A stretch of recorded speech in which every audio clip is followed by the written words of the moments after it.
If there's one game that you don't want to miss in college football this weekend, it's Michigan at Oklahoma. Oklahoma will be a 5-point favorite. The total sits at 45.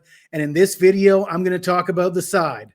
I'm going to talk about the total. I'm going to try to predict the exact final score. So let's get into it. Oklahoma is coming off a 35-3 win over Illinois State. John Mateer threw for 392 yards, 3 touchdowns, and a pick on 30 of 37 passing, breaking Baker Mayfield's record for a debut for the Sooners. He also ran for 24 yards and a touchdown. Oklahoma, though, just 103 rushing yards on 32 carries, 3.2 yards per carry. And I see a lot of analysts saying, we're not sure if Oklahoma can run the ball. I think that's a bad take. I think that Oklahoma knew that they had Michigan on deck. They knew that the Wolverines coaching staff would be watching the tape of the Illinois State game all week long, so they weren't going to show that much. I would expect Arbuckle to bring out a whole different bag of tricks this week in a home game against the Wolverines. One thing I will say about Oklahoma, Brett Venables, the head coach, has a record of 21-5 against freshman quarterbacks in his career as a play caller. 21-5, that's quite impressive against freshman quarterbacks. However, what can we read into that? What is the value of that statistic? Because in order to really lean into that statistic, you have to tell yourself that Bryce Underwood is a freshman quarterback, and he's comparable to all 26 of those freshman quarterbacks involved in that statistic. And I think it's highly improbable that all 26 of those quarterbacks were of the same stature of Bryce Underwood. I can tell you one thing. Underwood's the only guy that's got a $12 million deal. And is Bryce Underwood more comparable to the 21 quarterbacks on the losing side or the 5 quarterbacks on the winning side? I haven't looked into it, but I think that question probably kind of answers itself. But before we talk about Bryce Underwood and the Michigan Wolverines, big news at wagertalk.com. For the rest of September, we got a promotion. You can get 30 days, all access football. That's NFL, college football, CFL as well. I'm hitting over 75% with my CFL picks this season. The number one CFL capper at Wager Talk since I arrived on the scene 5 years ago. NFL, how about a perfect 5-0 preseason dating back to last year's playoffs?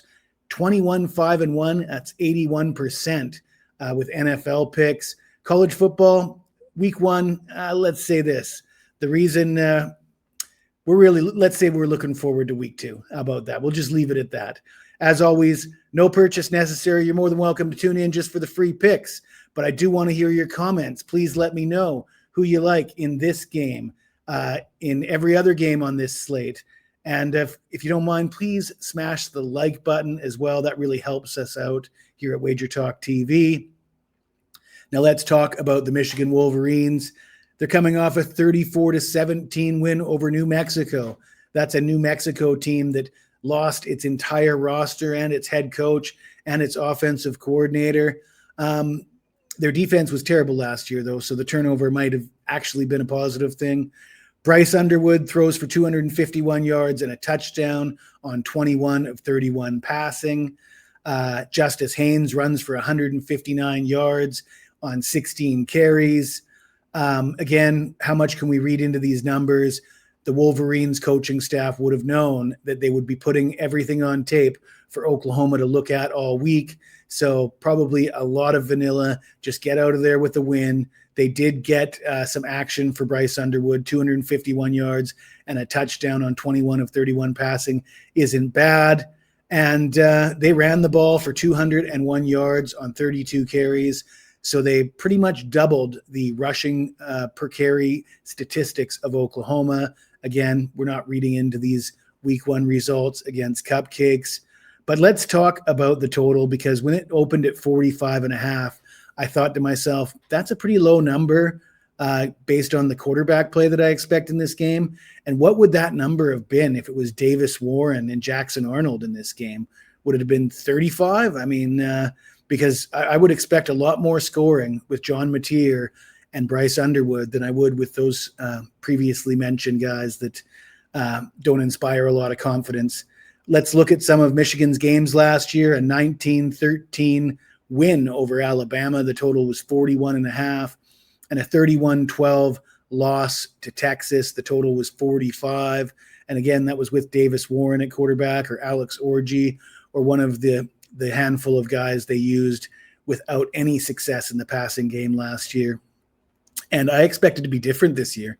I think that if Michigan goes down 21-7 in the first half, they can expect to throw the ball and get back into the game with Bryce Underwood. At least they have a chance. They have no chance with Davis Warren or Alex Orji. I think both these teams score 21 points, and if we get to 21-21, we're not going under that number of 45.